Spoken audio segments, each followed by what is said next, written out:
All right, y'all. Welcome back to another episode of Chronicles of a Virgo Podcast. And as usual, I'm your favorite Virgo host. And today we are here with a group of lovely ladies for our monthly edition of Candid Conversations with Friends. And as usual, we are going to get into some things. So, how y'all doing today, y'all? Good. I'm doing good. I'm good. Okay, so y'all know Jessica, the Virgo best friend. She is joining us back. And then we have the lovely ladies, the lovely host of the John A podcast, Miss Shellih and Jenina. Janiyah. Try again. Janina. Janina. Okay, I'm so sorry. I was like, I'm gonna get this right. I'm gonna get this right. Because I know how it Usually is. it's Shellih's name. People Right. I know how people feel when you mispronounce someone's name. So I wanted to make sure I got it right. But yes, thank you, lovely ladies, for joining me for this wonderful conversation. And yes, before we get into our conversation, we have to do our mental health check. Okay, to make sure we are good, check in with ourselves. So, Jessica, on a scale of 1 to 5, how are you feeling? 5 being that you are feeling good, you're in a good space. 1, not the best, some room for porn, but you are managing. I'll say a 5. We can just leave it there. 5ing it out. Okay. Ladies, how are you feeling? Whichever one want to go first. I'm I'm like like a 4. okay. I'm like a 4.5. Yeah, 4.5. I still got some work to do. Okay. As we all do, but you take it a day at a time, girl. Take it a day at a time. So I am probably 5ing it out today. Mentally, I'm in a good space. Yes, long time coming. So I celebrate every ounce of a milestone of feeling good. Even with a 1, I try to celebrate it. You get up, put 1 foot forward. I always say do one thing that you didn't do the day before. Yeah. Okay. So again, thank you guys for participating with the mental health check. I do these as a way to continue to hold myself accountable, to check in with myself, but to also encourage everyone else to check in with yourself. Take at least 5 minutes out of your busy schedules to make sure that you're okay, your mind, body, and spirit, everything is in alignment. And if not, please, by all means, find someone that you can open up to, or just try to find some other modality of healing, meditation, something that's going to help, get your nervous system down and back to a safe level. All right. So, ladies, we are ending Black History Month with a Black conversation. Okay.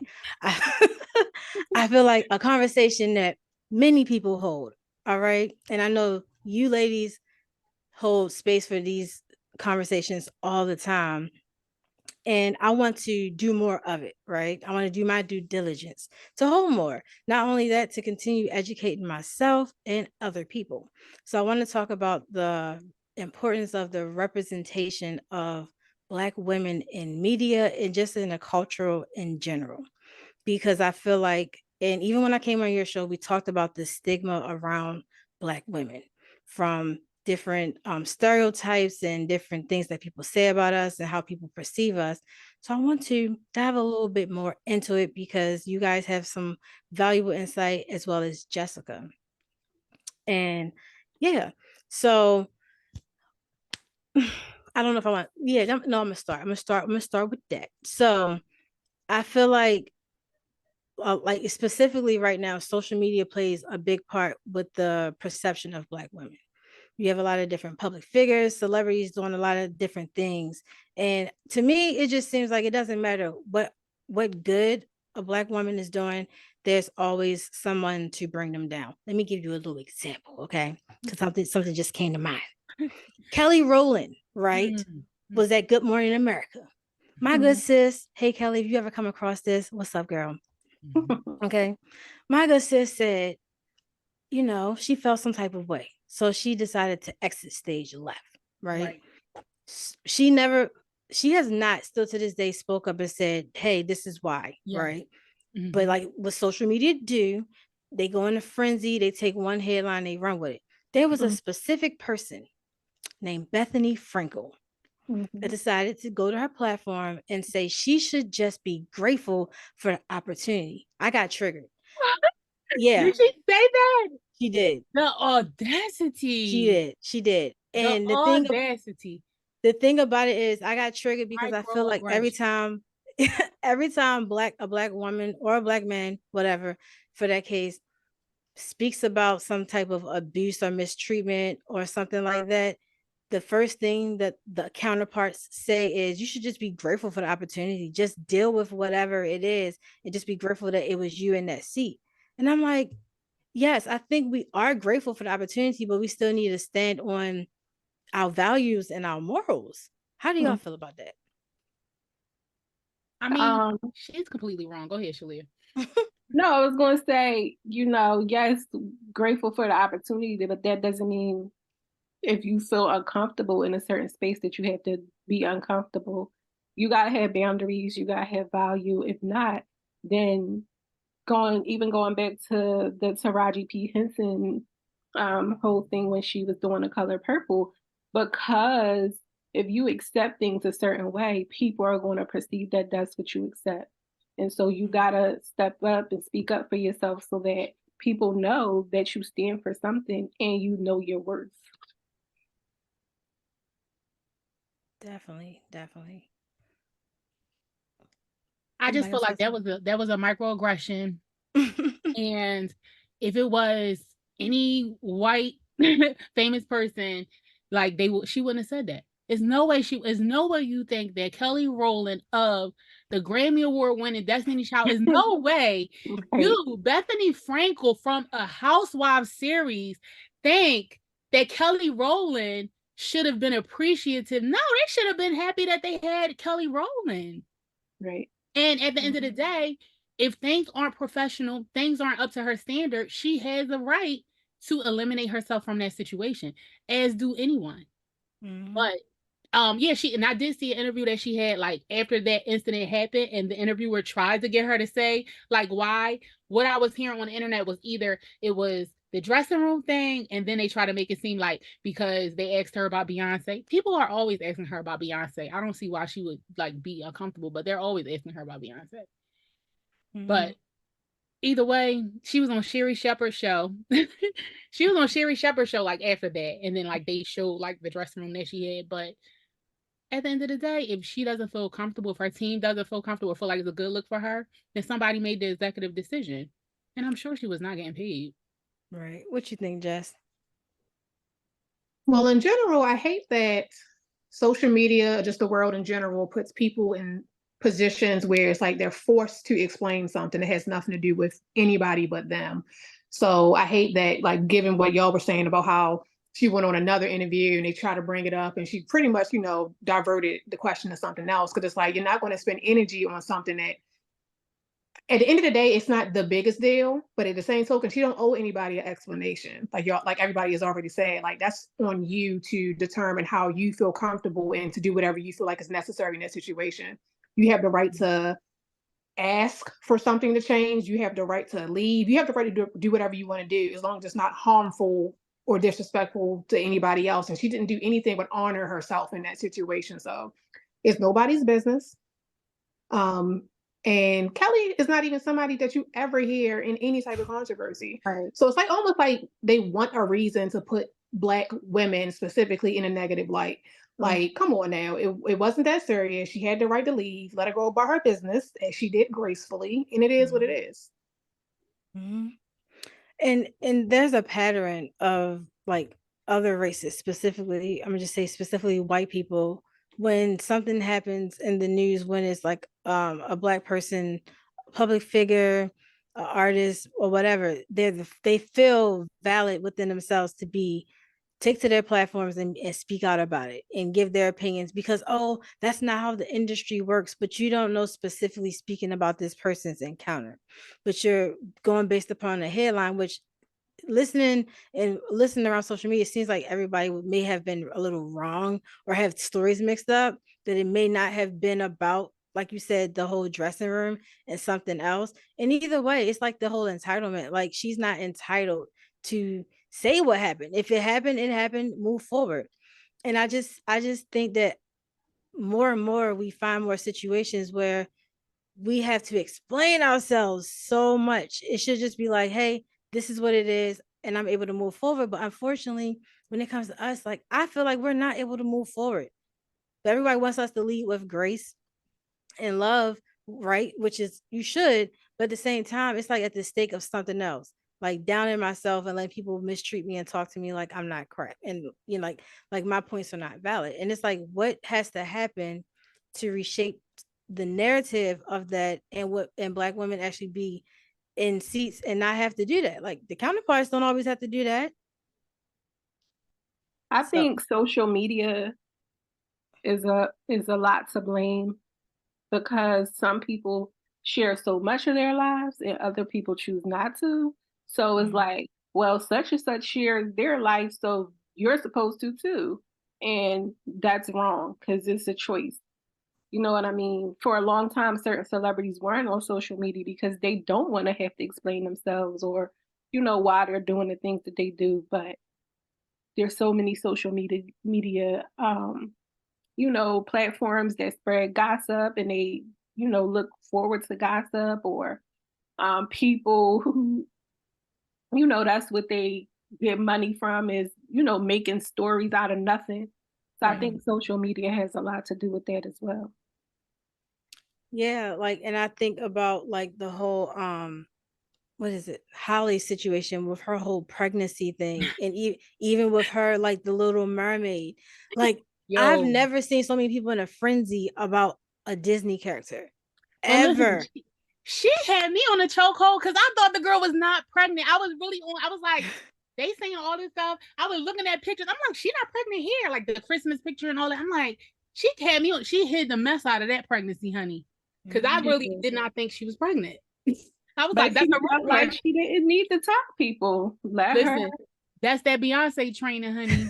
Beyonce Okay. is like, listen. Yeah, but yeah, so like as a mother, like y'all know, like there are different stages of pregnancy. So like I understand why she hid it. Being someone that myself has had a miscarriage, you want to get to that safety mark and then be able to move on. And she wanted to enjoy her pregnancy in private, which they really did, but they didn't, because I was listening to her boyfriend on like a snippet of him on Jason Lee, and he was like, we came out the doctor's office, and like the camera, like they caught us and we had to just play it off. And he said, unfortunately, like if you don't speak on something, it never happened.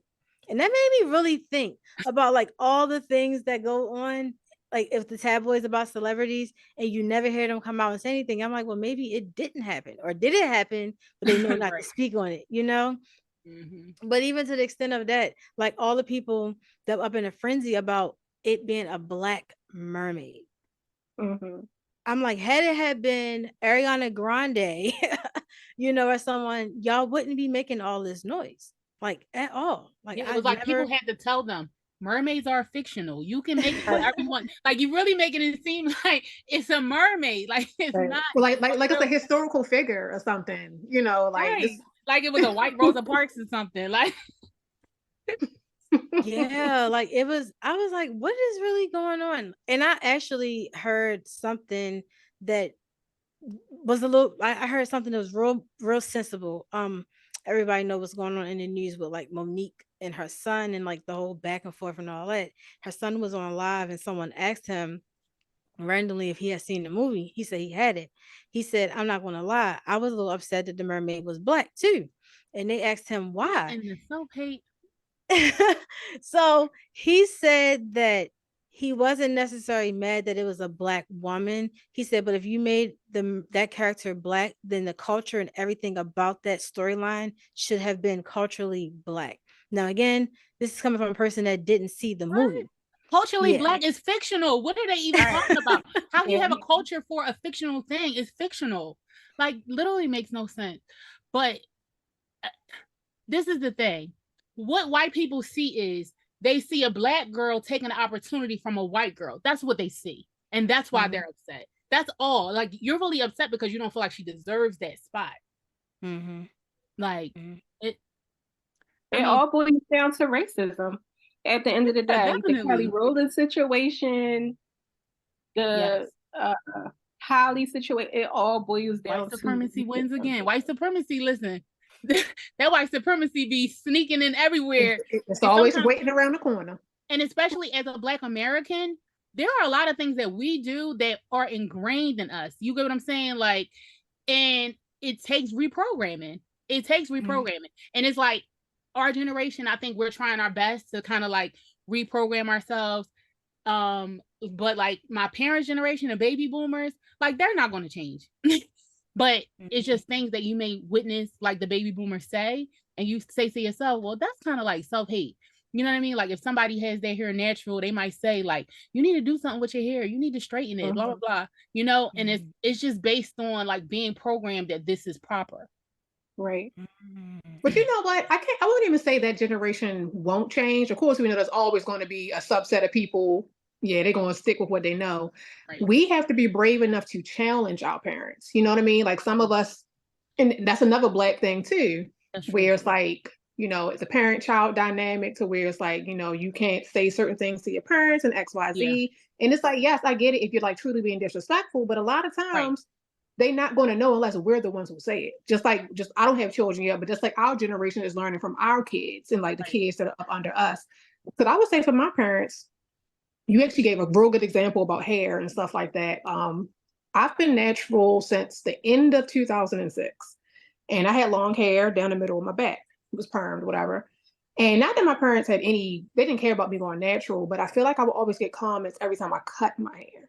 So I'm the type, whereas if I will leave the house with a full head of hair and come back and it's completely gone. Like, you know, that's how I operate. Like, this is how I want it. You know, I feel free enough to do that. But you do get those comments like, oh, you cut your hair again, or X, Y, or Z. And it's like, don't be mad or project because I'm brave enough to do this. You know, so I feel like in time, certain people have softened up or just kind of been able to open up to certain things that maybe when they were growing up, it was a certain ideal that maybe they didn't feel free enough to, you know, do X, Y, Z as far as their identity. But those of us who are like bold enough to live in our truth, but also provide them with education, some of them do come around. Yeah, that's true. Some people are, you know, I guess not as set in their ways. Sometimes if you like can present, I feel like you have to like present your evidence and, you know, and like come to them. Because I think like, for instance, my dad, I do feel like I can influence him sometimes. And he does say like, well, you know, you teach me things. So as something that stands out is, I don't know if you remember a couple of years ago, it was like a Black girl student and like they had like a resource officer and he like slammed her in the classroom. So my dad had took a stance like, well, she should have listened to him. You know what I mean? Like she should have listened to him. And I'm just like, she's a child. Like she's a child. He shouldn't have been that violent to a child, period. That's somebody else's child. And then I was like, what if that was me? Like you wouldn't be like, oh, well, you should have listened. Like that's not, like he body slammed her like with the desk. Yeah, I remember that. And it's funny that you said that a lot of this goes like it's generational, right? Unfortunately, it's programmed into a lot of Black people, our community, not necessarily like us, but it may because it's our parents and how they were raised and so forth. Because I seen something else, y'all. And I know the name I'm about to say, your eyebrows might be like, Lord Jesus. I know people listening probably like, nope, we don't want to hear it. But I'm going to say it because it came out this woman's mouth. I can even send y'all the clip. I was watching this like little masterclass thing or whatever. This lady, she's putting out a book. I can't think of her name right now, but she had like a launching event or whatever. It had all these celebrities. I just wanted to see Sarah Jakes. That's one of the only people I wanted to see. So I watched the like go back and rewind it. Oprah pops up, right? So I'm like, I don't want to hear Oprah. I do not want to hear Oprah because I'm still mad about freaking Color Purple. But I was like, you know what? Let me go hear Oprah because Oprah do be saying some good stuff. So she was telling just the story about like her partial her upbringing and like what keeps her going and all this stuff. She said that when she was 4 years old, her grandmother used to make her sit and watch her like fold and hang clothes. She's like, because this is what you're going to have to do when you get older. She said you need to learn how to get the white people under your skin, so you know that you'll be able to maneuver and be good in life. Because with that mindset, being attached to like whiteness, it will help you go far. Now, mind you, that the timeline that this was. So I really was thinking, I was like, I wonder how much of that she still has programmed in her mind, being who she is now. You know what I'm saying? Like we hear and we have saw certain things that this person has contributed to the culture, but listening to her say that, her grandmother, who was like, I think maybe a slave at one point, and had jobs taking care of white families, she taught her how to cater to whiteness, and told her the only way to be successful pretty much is to cater to whiteness. Then I look at her now. That she was true. Like, it's true though. In America, a lot of times you can't rub certain people the wrong way in order to be successful. And I mean, in one essence, it's unfortunate that it's true. You know what I mean? But you just have to work harder. Basically, you can still be successful, but it won't be as easier if everybody is Black. Like, sometimes it's definitely harder there. I mean, I disagree, because I've been in all Black communities of people who support each other and who show each other love. But having that ingrained in you will make you feel like, because I used to be a fan of Oprah, and I'm not so much anymore because of things that I've seen her do or say, or, different things like that. And I just feel like that being ingrained in her makes a lot of sense. That's what I mean. No, that's what I mean. I mean that it's true, but it's not right. I mean, like, she used that to navigate to where she is. Okay. That's what I mean. Like, it's not, I wouldn't want to have to, that's what they say when you sell out, basically. But I'm saying what her grandmother said, it was a truth in it, and she used that truth to navigate and become successful. Right. It's unfortunate that that shouldn't be the case. Yeah, that shouldn't be the case. Yeah, I don't know where I am with Oprah. I don't know. Yeah. But so, you know what? Even still, like, at things that we learned, our upbringing, we as adults have the opportunity to change things about ourselves. We could change our mind, our ways, and different things. So if we were brought up a certain way, I was brought up with the whole strong Black woman mentality, and I'm not knocking it. I'm not saying that there's anything wrong with it. But as I have continued to navigate and be on my own journey, it's like, I want to continue to be strong, but at the same time, I'm like Taraji. I don't want to be that strong, like, I want to reside in my softness. I don't want to be looked at or perceived as an aggressive Black woman, because a lot of times that's what we are perceived as. I talk with a lot of dignity in my voice, and I can be stern sometimes, but it doesn't mean that I'm angry or I have an attitude. That's just my passion, but sometimes it can be misconstrued by the wrong person. So it's like, I want to be perceived not necessarily for my complexion, but just for who I am as a person. And I think for Black women, it's hard for us to find those spaces and just to be able to navigate those obstacles. Yeah. I mean, the thing is that there are all these perceived connotations about us as Black women, but we also have to think about how we present ourselves to the world. There's a time and a place for you to be, this way. When you hanging out with your friends, y'all might use different vernacular and stuff like that. When you're in a professional setting, you talk professional, and it's a shame that things have to be that way, but you have to adapt.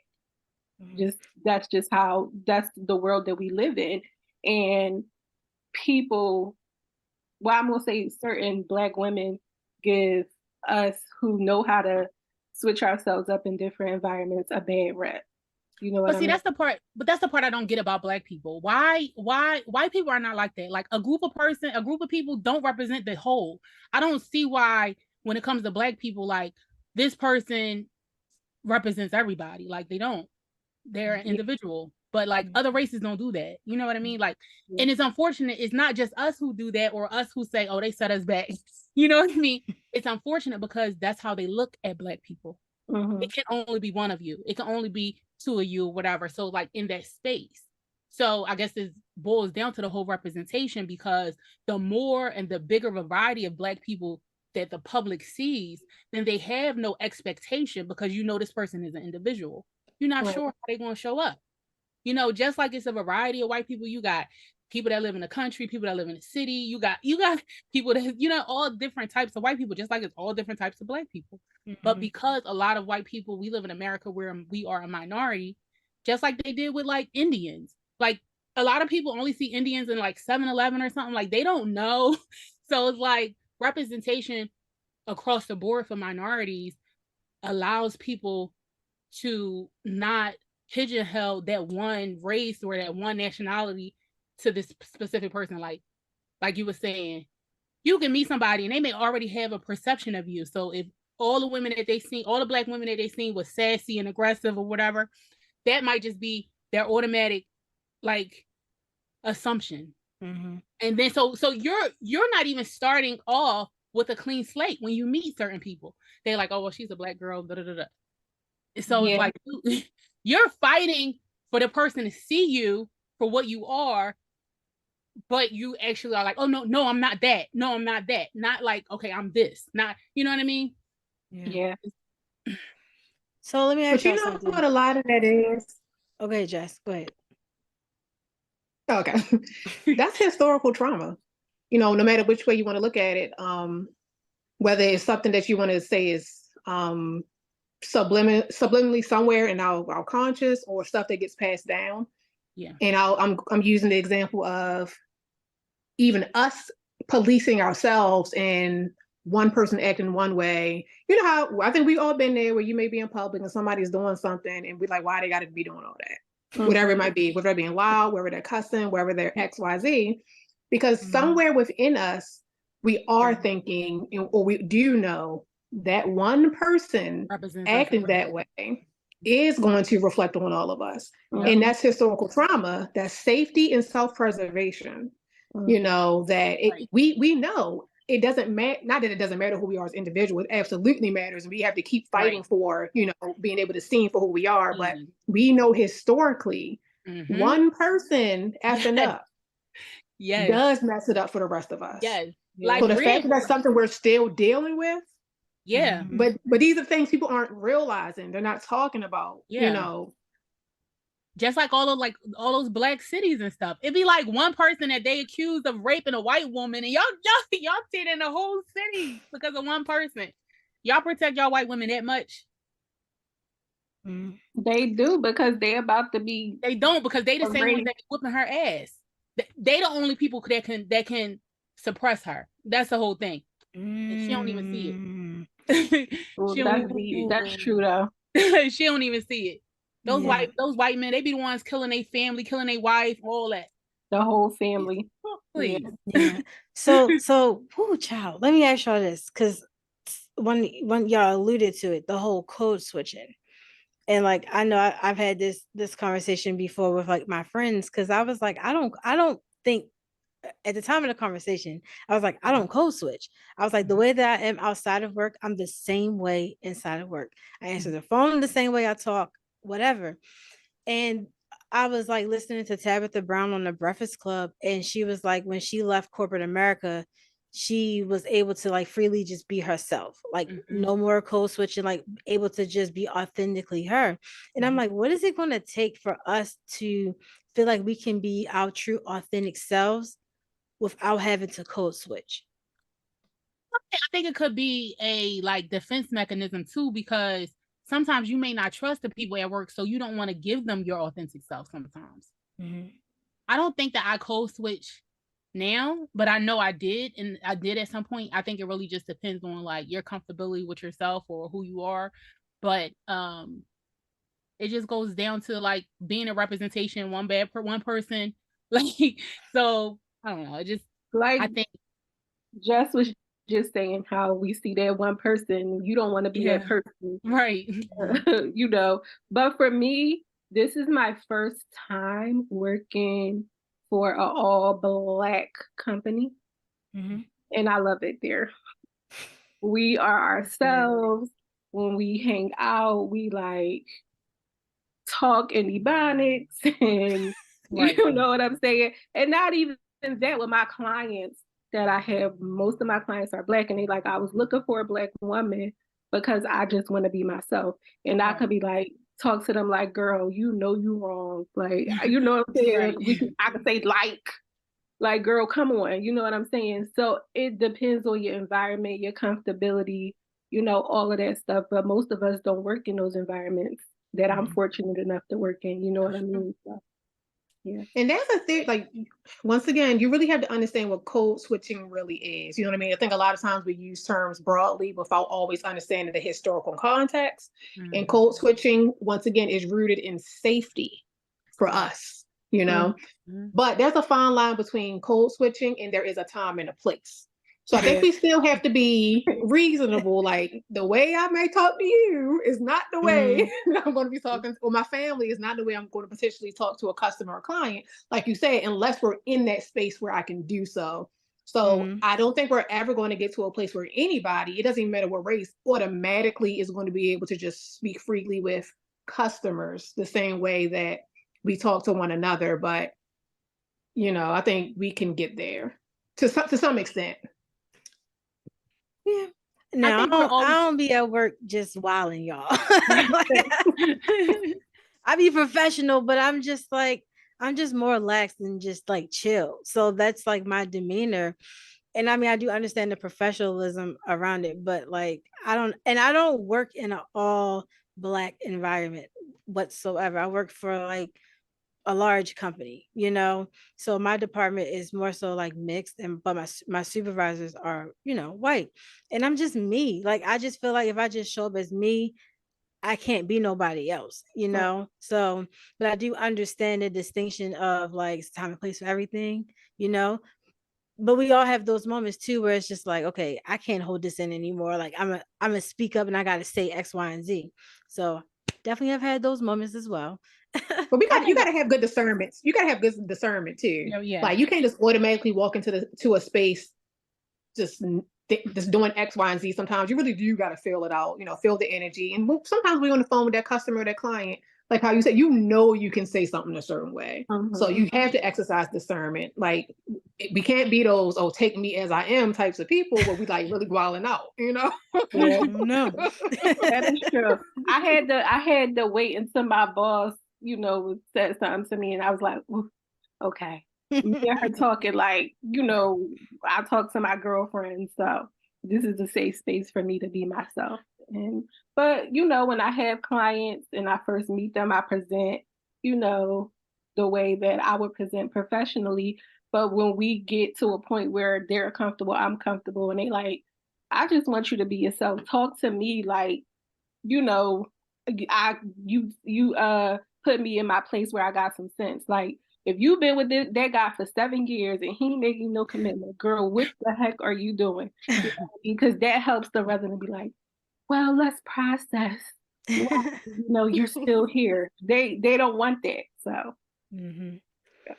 I think it also has a lot to do with your own confidence. So like I feel like a lot of times in business settings, you may feel like you need to prove your intellect. You may need to feel like you're proving something, right? Yes. But once you got these degrees and you got, you know, certain experience behind you, you know that like you don't have to try to like present a certain way because you can get a job anywhere. You know what I mean? So I think a lot of times it has to do with like not turning somebody off and them, because a lot of times corporate America is a lot of politics. A lot of times somebody may say something, offend somebody, and you know, they just going after you at that point.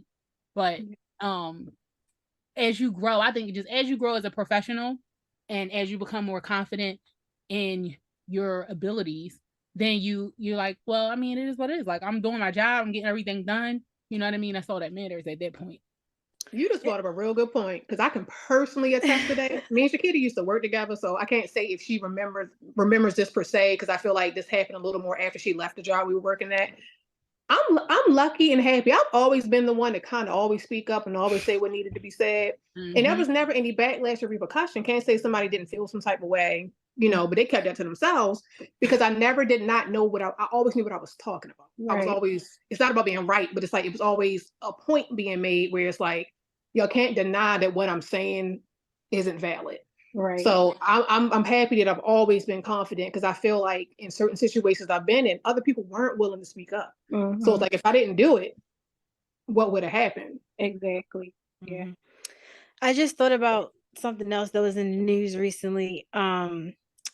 The district attorney down in Georgia, Fanny, our girl Fanny, right? And it's been a lot of like different clips and things that have been trending. And one stood out to me because I feel like sis stood on business. Okay. Like I feel like I've never heard someone speak with so much like assurance. Like I know that like y'all are wrong about me and I'm gonna show you how you're wrong, you know? And it was one clip that I saw floating around social media, and she was talking, answering their question, and then they responded, you know, you something like on the lines of, you can calm down, you don't have to be so irate. Mm-hmm.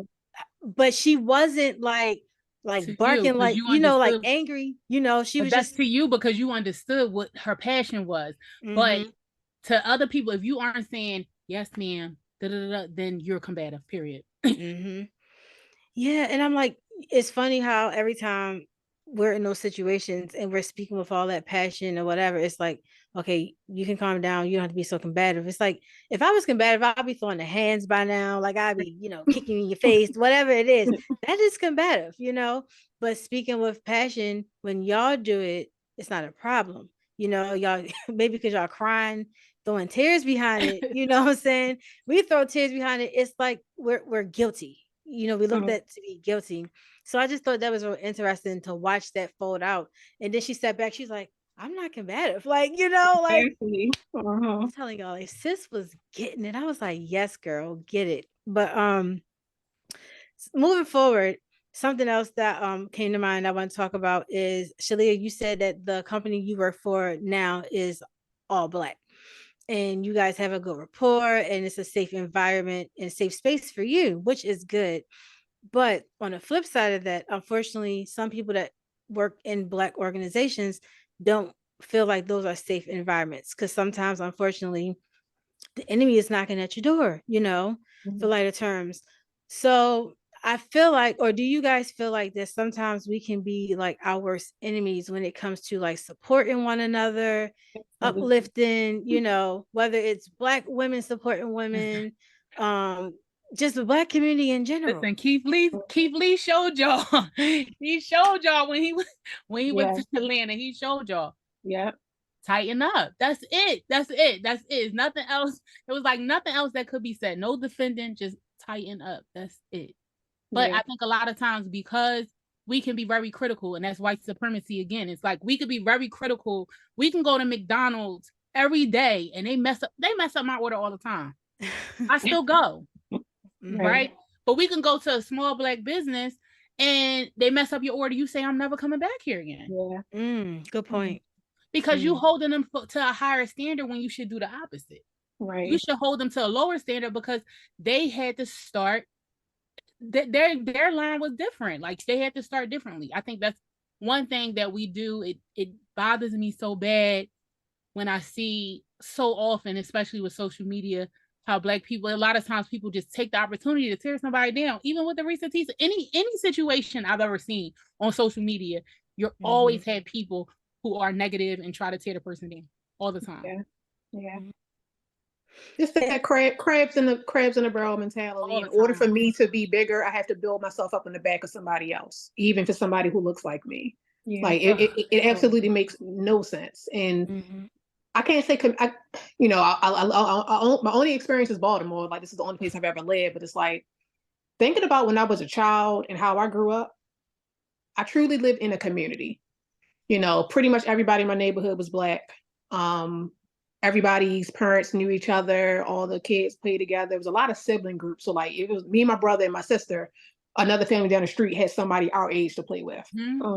So it's like we were so connected that, you know, you couldn't go down the street and do something and you knew as soon as you come back down to your house, your parent already knew what you did. You know, if you say you was going to so-and-so house, your parents trusted that.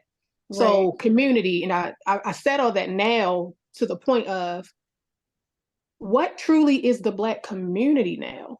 Like, do we hold each other accountable? Do we truly try to understand one another? Do we truly support and uplift one another? Whereas if I feel like I had that growing up, but in a few short years, it's been, well, I'll be 38 this year, but I feel like the change has been so rapid from what felt like the good old days to whatever in the world we are experiencing now. Absolutely true. Crack. Absolutely true. That's what happened. Because growing up, we That's used what to happened. go out Cracking and social grab media. things and sweep the whole neighborhood. Everybody was together. You could go eat at your friend's house. Yeah. Now you can't tell nobody about their child. The mom ready to fight you and all of that stuff. It's no community in the Black community. Right. It's sad to say, but a lot of that comes from low self-esteem, low confidence, not knowing your self-worth, because you can't be happy for other people if you're not happy within yourself. And it all boils down to that. But it also, I think also growing up, a lot of people were surviving. So they really didn't have the time to build characters in people. They really didn't have the time to, I know growing up, nobody ever was like, you're pretty, you can do this. They didn't tell us that. Like to me, it was just like, we're worrying about getting our bills paid, making sure that you got a roof over your head and stuff like that. And I feel like when it comes to emotions, I talk to my daughter way more about stuff. You know what I mean? I just think that a lot of times character development wasn't happening. Like some people just, it's like no integrity. Some people don't know how to be trustworthy. It's just different elements, I think, was missing. And I think all that is true. And I think a lot of it is rooted in trauma. Whether it's trauma with trust, trauma with abuse, something within trauma in your friend groups or your family. For a lot of women, a lot of us women, unresolved trauma. For a lot of us women, your first bully was your mom. So it makes you grow up not being able to navigate friend groups with women because you think that some people, their first bully was their mom. Yes. And That's that is a conversation for another day. But yes, I will stand. That's a toxic. That's very toxic. I will die on that hill. Yes. Yeah. And your mom should definitely be a safe place. Yeah. And I think a lot of that still is rooted in generational trauma.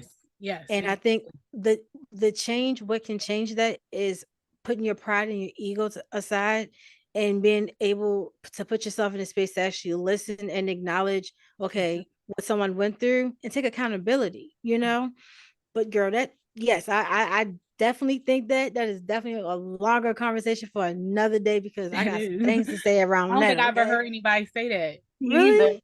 I never heard anybody say that. I know that the mother-daughter relationship can be complex. I know the mother-son relationship, like all of these relationships with your parents. I know that I've heard a lot of people say, like, your dad is the first man that you love. And same thing for boys. But I never heard it. That's good. But I never heard it because I do know that. I mean, I've seen people who had mothers, but a lot of times the way that you mother your child is the way that you got mothered. A lot of times. So, like you said, it's generational. But you know what? So to add to that, a lot of our parents, their parents came from a time where they were surviving. They were never in a position where they could actually thrive and enjoy life. I'll speak for my grandmother. My grandmother passed away in 2020. She had 6 children. She was a single mother of 6 children, raised all her kids, got assistance from like her parents whenever they found out that she needed it because she was this strong Black independent woman and she was a nurse doing her thing. Her older kids helped raise the younger children. Right. And till this day with my grandmother passing, she has 3 living children. I've never heard any of them, my mom included, say one bad thing about my grandmother. She was all of their best friends, all of her grandkids. We loved her. She was my best friend, right? But when it came to how she raised them, it wasn't no soft, gentle parenting back then, okay? It was like corporal punishment. And that stuff trickled down the line to how other people raised their children. There wasn't no such thing as safe spaces. It was like, what are you crying for? Get yourself together, do what you got to do, go do your chores. Let's go to church on Sunday. Like, it was a cycle. So all of those things rolled down generations. So yeah, I think I can't speak for every family dynamics, of course, but I know how mine was. And I do wholeheartedly believe that in many cases, the mother plays a big part in a female specifically, relationship and how she's able to navigate the dynamics of having other females around her. And then, a lot of people could disagree or whatever, because, you get older, you can make decisions and things for yourself. However, one has to realize that there is a problem and a negative cycle that needs to be broken.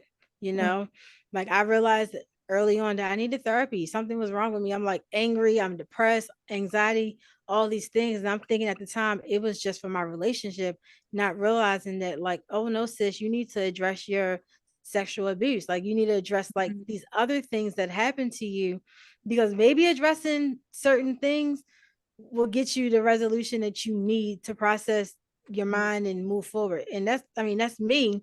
But a lot of Black people, they don't want to go to therapy. They don't want to set their ego and pride aside, because they are living in a victim mindset. Everybody has done everything to them. And I'm not discrediting anybody's trauma or experiences, but yes, people hurt us.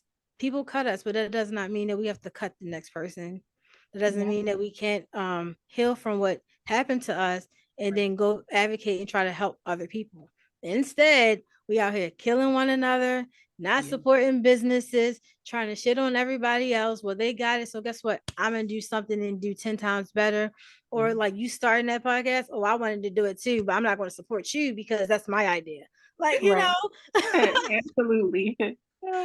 like why is it happening so fast? Like she said, but it wouldn't happen for me. A lot of, like Shellih says, a lot of insecurities. A lot of people feel like, if I give to you, that's going to be taken away from me for whatever reason. But also, I think it's not that, I don't think that a lot of people don't want to go to therapy. I think a lot of them are scared to go to therapy, that a lot of them are scared to be exposed, or scared to really open up. A lot of people never had a safe space, So like, if they never had a safe space, that's something that they are unfamiliar with and probably feel like it's not going to help me. Yeah. And you know what? I tell people, like, you never know until you go and you challenge yourself. Like, challenge yourself to sit in those emotions. The way that you wake up angry at the world every day and you sit in that all day, challenge yourself to sit in your emotions and try to dissect and see what is the causation of what's going on. Like, I'm not going to say therapy is going to be the end all be all. Some people need a little bit more, However, it will get you somewhere. But yeah, you got to start. So if y'all don't know, I'm a therapist, right? So y'all don't know how many people I get that come and the whole session they're crying, right? The whole session. And it's like, and I encourage my clients, I don't give them tissues. So I feel like when you give people tissues, it makes them stop crying. No, I don't. I let them shed those tears, get them out, because obviously you've been holding these tears in for years. You're crying the whole session, right? So I want you to get them tears out, but it's uncomfortable. Not like the first session, though, is the first session. Sometimes it can be a lot. We have to do a biopsychosocial, and that's digging into your background, your history. And that brings out a lot of things. Why this trauma? How early was your first trauma? Things like that. And it brings out a lot of emotions. And I get so many emails and calls like, I appreciate you, but I'm not ready. Wow. And I understand because it's a lot. It's a lot. If you've been dealing with this in age 7, age 9, and this is your first time coming to therapy, you overdue though. You saying you're not ready, you overdue. But it's a lot to uncover. It's a lot to suppress. Yeah, it is. If all that stuff is coming up, that means that you done suppressed all of that. And that's why you're angry. That's why you're anxious. That's why all of these, you isolate yourself. Yeah. But again, they're not. Eventually, they come around. Okay. But I just make sure they don't understand how the mind works. Yeah. A lot of times for a child, but it's a lot. So I'm not even going to say. And then if you come and it opens up a lot, no, that's not, like you said, Shakita, it's not the end all be all. But if you don't start, you won't know what you actually need. So you got to start. So. And even with my healing journey of doing therapy, I've found so many different avenues and healing modalities that work for me. And I've learned a lot of scientific research and different things just from doing studying. And what I learned, and it may sound crazy to someone, they're like, oh, you didn't know that? No, I didn't. I learned that a lot of our illnesses, specifically Black people that we deal with, have a lot to do with trauma, because trauma is stored in your body. Yes. There's a specific book, I can't think, the body keeps score. Trauma literally sits in your body, and it will just like the years, like you said, the years that a person hold, it just goes down and it just builds right on up. And a lot of that stuff, if it's not released, it turns into your cancers and your tumors and all these other different elements and diseases that we unfortunately we deal with. And it's unfortunately, it is the demise of some people, but it is a mental thing. It definitely is a mental thing as well. But if a person is not ready, it just continues to pile up. And then it becomes part of your DNA. So then your generation behind you, a lot of people, well, they have done a lot of research recently where it's called weathering on black people because of our history in America, Black Americans, our history in America, all the trauma that we've been through, all the surviving. Like, I mean, it's a lot on a human, period. But, you know, a lot of people don't realize that. I know, like, I don't know if you ever been to a massage. Like, I've gotten a massage and the stress is in my muscles, like it's popping. I can hear it popping, and it's like you're all tense. So, I mean, I can finally say I have my first massage back in September. Jess treated me for my birthday. That was my first massage. Awesome. Because I don't like people touching me. Like I don't really trust to close my eyes around people unless I know you. So that was like a huge step for me. But yeah, like I was like, okay, all right, this is different, but it was you definitely feel something. Yeah. The mental and the physical work together. So us as Black women, we always also carry a lot. We're moms, we're wives, we're, girlfriends. We work, we go to school, we come home, we cook dinner, we do all these things. We hardly ever had time for ourselves. So when you start feeling aches in your body, it's probably your mental health just telling you to go get things checked out. So when you get stressed, your shoulders hurt. When you get stressed, your knees hurt, all of that, the mental and the physical work together. And us as Black women, we got to take better care of ourselves. You know what I'm saying? Because we got the families to take care of. A lot of us, work and we're single and we got to take care of ourselves. But, one of the traumas that a lot of us have experienced is that, especially as Black people, when you turn 18, you got to get out. And you're not ready for that. And that causes a lot of stress and a lot of trauma because financially, emotionally, mentally, at 18, you're not grown. Yeah, you're financially illiterate. Like, and yeah, I've never been part of that camp at all. But what you got to add to it, Jess? Well, it's kind of a few things. Yeah, we just been bouncing from thing to thing to thing. So that's like it's got a couple things in my brain right now. So I guess there are two specific things that stand out. Kind of going back to what was said about as Black people, how we have all this historical trauma, that kind of carries through the generations. Imagine, like, not even imagine, we know, even from personal experience of people around us, the fact that we got all these issues or whatever we got going on, and a lot of times the solution is the complete opposite of what we thought to be true. So that's why a lot of people don't get help, because it's like, my whole life, I have been told or shown to do XYZ, be XYZ, and now I'm being told I have to do this or do that. That's an identity crisis within itself, because it's like what I knew to be true or what I thought was the right thing to do, now I'm being told I have to do the complete opposite to help or heal myself. So that's why a lot of people are resistant. That's why a lot of people don't even acknowledge that they have stuff going on. They never even open up to the possibility of, I have trauma or there's an issue, because that just opens up a whole can of worms that would force you to face it and to face yourself, but also be responsible for the work that has to be done and the shifting of your identity. So I'm just going to leave that right there, because we can definitely go deeper into that. But then what she just brought up about once you turn 18, you gotta get out the house. So no, I've never experienced that personally, but me, my dad, and my sister were just talking about this like last week. Because like I said, for me, never having experienced that, like that's not my family dynamic. But with my father being older, my dad is 76. So having an older parent, and I have like older siblings as well, I'm the youngest, I kind of like get to luckily talk about different things as far as understanding things from different generational perspectives. So like my mom and dad's generation, they were born in the late 40s. So that means they grew up seeing everything. They saw segregation ending and civil rights and like everything that kind of followed. But they personally know that mentality of, once you turn 18, not that you have to get out, but it's more so once you're 18, you're an adult. Right. So back then, you were truly an adult at 18. They were raised to be prepared. Whereas if you get to now, it's the complete opposite. So you're not raising your child to be prepared to be an adult at 18, but you still have the expectation that they have to get out of your house at 18. How does that make sense? That doesn't add up.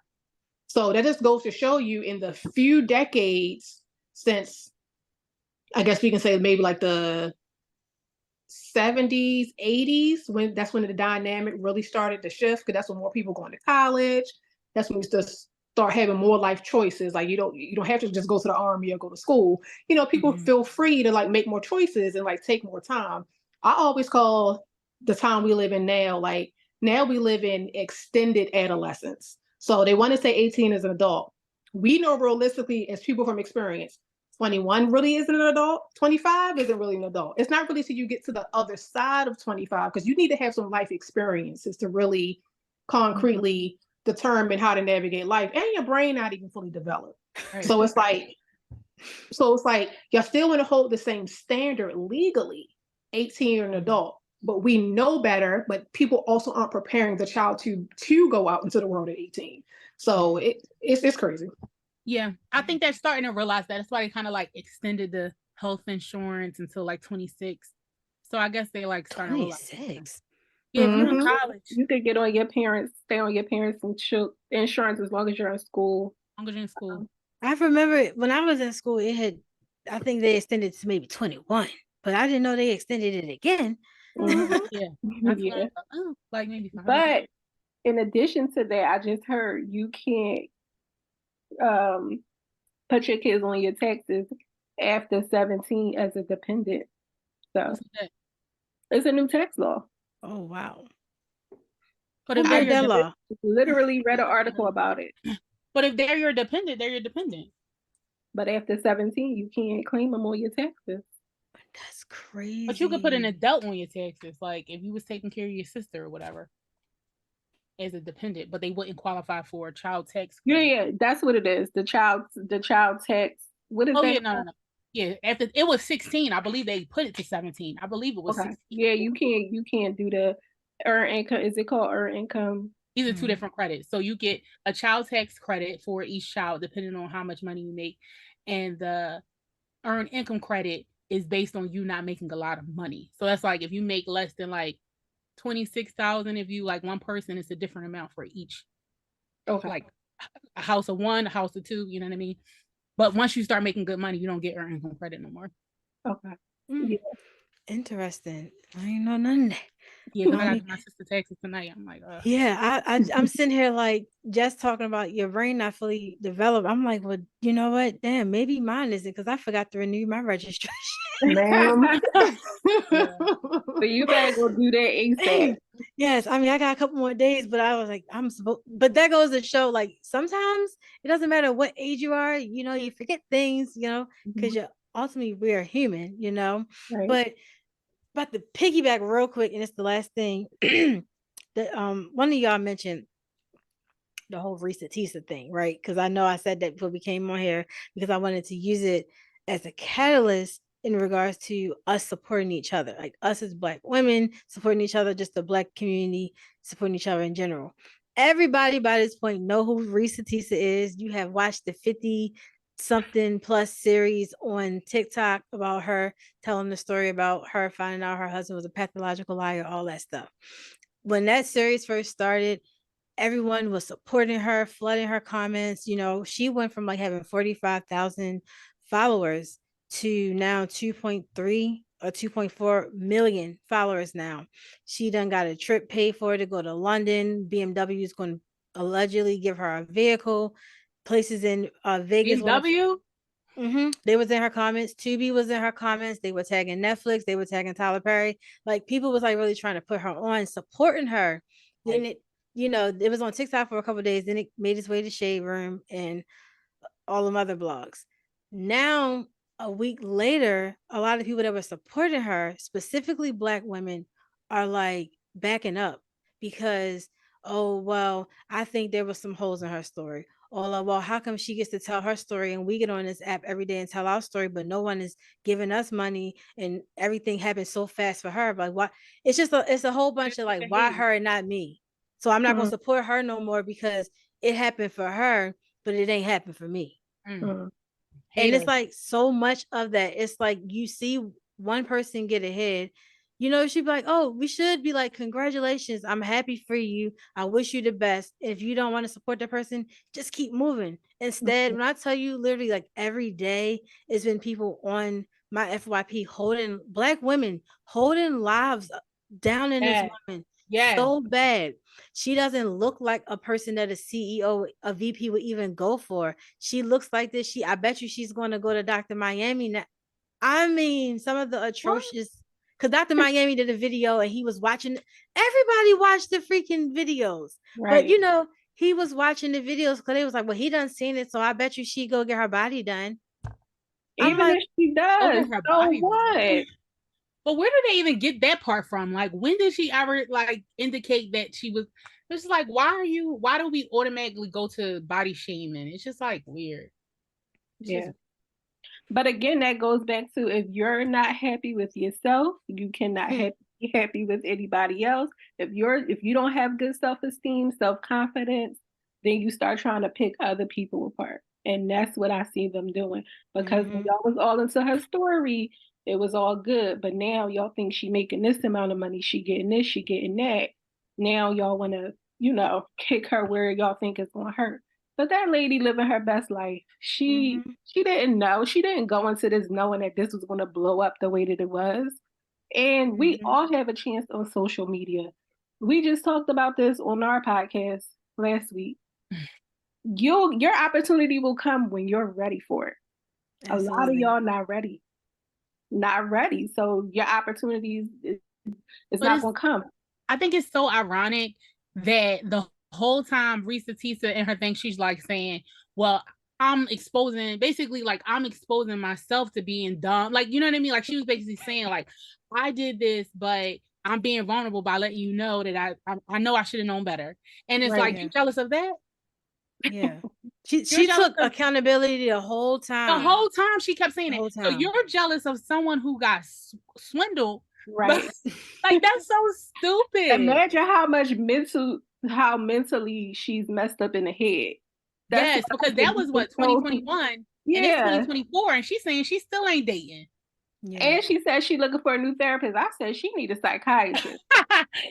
Because she needs some serious therapy. And it's funny, in regards to y'all conversation last week, and you know, y'all saying like things aren't happening because you're not ready. A list went out, and I sent this list to a few people. The top podcasts that Black people listen to. Guess what the number one podcast was? I want all y'all to take a guess. Oh no. I know, Jess, I know you listen to some other podcasts too. So y'all guess what the number one podcast that Black, now mind you, they are Black podcast. I'm not going to tell you if it's Black or whatever. I want you to just make a guesstimate on what y'all think the Black. So I don't listen to podcasts like that. I just feel like whatever it is, it's going to be something really toxic. Okay. I say JBP. I don't know. What's that? I guess it's not the Joe Budden podcast. Joe Budden, okay. I think it's something that got to do with tearing down relationships. I don't know which podcast, but it got something to do with tearing down relationships or something like that in the Black community. I don't know. Okay. Well, sorry to burst all y'all bubble, But the top podcast, and mind you, they grouping us together. I do not fall in this category at all. The top podcast that Black people listen to is the Joe Rogan Show. What? I can believe that. No. Where did you Yes. get the data from? I'll pull the article and send it to y'all. I don't know how they got that source. So, being nosy, you go to the comments. The amount of Black people that was in them comments saying, "Oh yeah, I fucks with Joe." But you Are we know talking what? about the same person? Have y'all ever listened to his podcast? I've seen snippets, and that's what made me never ever want to, because I mean, from what I've seen, why would I want to? I've seen interviews where he had like Miss Pat on, somebody on that I like. But I mean, when COVID hit, he was on some other stuff. So, but Exactly. he also has a lot of racist people on there Exactly. who expose themselves. So that's why I think a lot of Black people like it. But he's also called Black people monkeys too. Like he's a racist. Yeah, like he's the reason that led India Ivory to pulling her music off of Spotify, because when those clips came out of him saying those things, he didn't initially want to issue an apology. Spotify gave him a contract, and he's like the top paid person on Spotify for podcasts or whatever. India Ivory was like, "No, then y'all can't have my music on your platform." Oh, and I remember that. She poured her stuff, but I was just like, "Well, damn, he's this white man." Is what we listen to, but there are so many, even if you want to listen to something of the sort, there's so many other Black podcasts, mainstream for that matter, that have similar shows, but you can actually educate yourself and gauge the conversation a little better. Like Angela Rynham just started a podcast. I know Don Lemon is about to drop one. I think the Breakfast Club was like number 2 on the list. Joe Budden was on there. Don Lemon, they had one. But there are so many other amazing Black podcasts that give you like educational and informal information that's not bashing women. Education. They want drama. They don't part ignorance. They want to be entertained. Yeah. I was just like, y'all. I just think the numbers, the way the numbers work out, is probably because Joe Rogan probably has like way more subscribers than everybody else. Yeah, he has 18 point. Because the girl, I had to do my research. So I'm like, wait a minute, he has 18.1 subscribers on YouTube. I don't know if that's. I don't know. He posts clips, but I've never listened. But I can't say that I was like, well, damn, do I want to actually see what he talk about? But I don't, because I already seen enough. I just thought that was interesting. Overall, moral of the story, we're gonna go around. What is something that you would like, a change that you would like to see within our community? Start with Jess. Probably the way we communicate. Of course, we see it a lot when it comes to the male-female dynamic. But I think altogether, it's not even a male-female thing. That's just one side of it. It's all the way around. I feel like we don't have enough open communication where people feel free to actually say how they feel about things without feeling like they have to defend themselves, or without somebody else feeling targeted. So I think that stops a lot of conversations that need to happen within our community, where we can actually like truly learn from one another and learn about ourselves, and then really start that road to healing. So I think that's really what's holding us back from a lot of the healing that we need to do, is that we still don't freely and openly communicate with one another. So that's my main thing. Okay. Jenina, what do you want to see? What changes do you want to see in our community? Can't talk. Because I'm a parent, I just would like for people to invest more in their children, whether it's time, money, or just like more positive reinforcement. Because I feel like a lot of kids don't get that, and then that's how when they get to school, they kind of do the same thing. That's what I'm saying. It's so ironic, because it is kind of like the same that you were saying about your mother being a bully, because a lot of kids go to school and they start like tearing down other kids. So just these kids. So I would like to see not just parents, but other people who are in children's lives, because that is our future. Okay, Shellih. So I would like to see Black women and Black men sticking together. I see a lot of Black men tearing Black women down, especially on podcasts, and just on social media in general. When your mother's a Black woman, your grandmother. Right, but that might go back to what she was saying. Maybe the mother was the bully. Maybe, but not. But for men, usually the dynamic of the home, the males get treated differently than the females. The females are made to do everything because they're taught eventually you won't have to run a house and cook and clean. The males get to sit back and do nothing. So I think it depends. Maybe if it's like a of woman raising a male, he's looked to be like that woman's like backbone, that partner. You know, like some mothers can potentially like coddle their men, that's but then what on the I'm flip, saying. Yeah. okay, So that's why they don't, when they talk about us, they don't think of their mom. Because I say, if you got something to say bad about Black women, go tell your mother. Go tell your grandmother. Don't come over here telling me that. Tell them. Yeah, and that's funny because I feel like when Black men are standing up for us, that's what they're saying. Like, I got a Black mom, I got a Black sister, whatever. So I think it just boils down to like teaching your sons the importance of always supporting the women and respecting them, and I don't know. It's just It's both though. It's on both sides.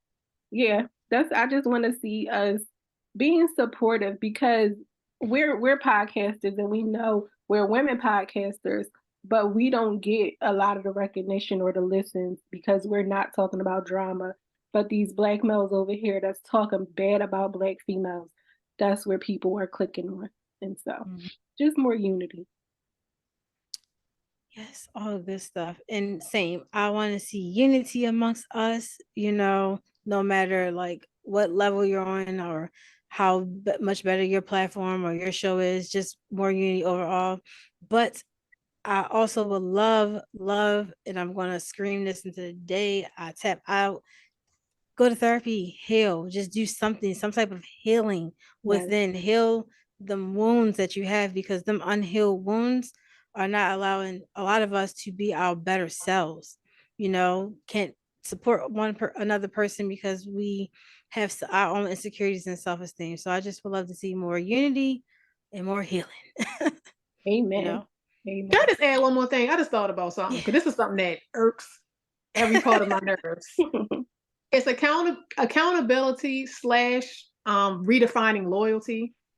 I absolutely hate with a passion. Like, Shakita, you know how I am. If you doing crazy stuff, do not expect me to go along with that. And I feel like we see that a lot in our community where people are loyal to a fault, but it's stuff that you should not be supporting somebody in or should not be loyal to. You see, if you truly care about somebody, you're going to hold them accountable and you're going to want them to do better. So I need us to be more accountable to ourselves and to one another, calling people out when they are truly wrong, but call them out in a way that's try to help and support them. Don't just demonize somebody, you know, do it with love. But also, you do not have to remain loyal to craziness. Like, stop. Yeah. Girl, look at the celebrity fan bases. You start there, you know, just even like supporting the negative behavior that your favorite public figures do. Hence, your word may not be anything to them, but they have counterparts and other people. And a lot of times it's just like they defend everyone.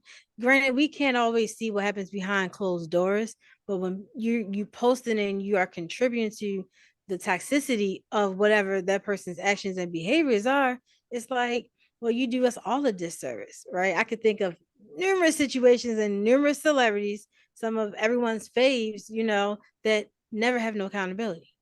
It's like they need one person to just say, yo, you were dead wrong.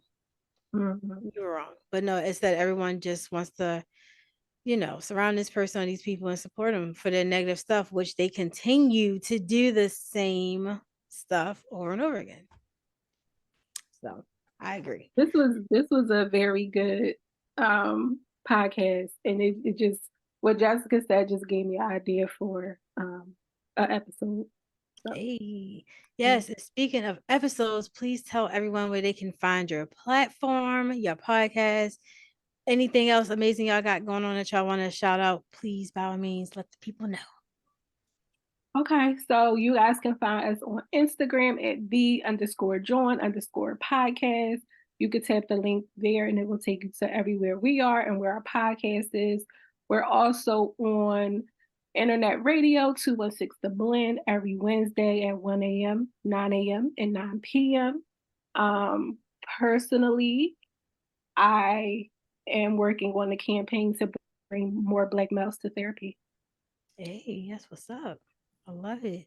Yes, so please go tap in with their show. All of the links will be in the description box below.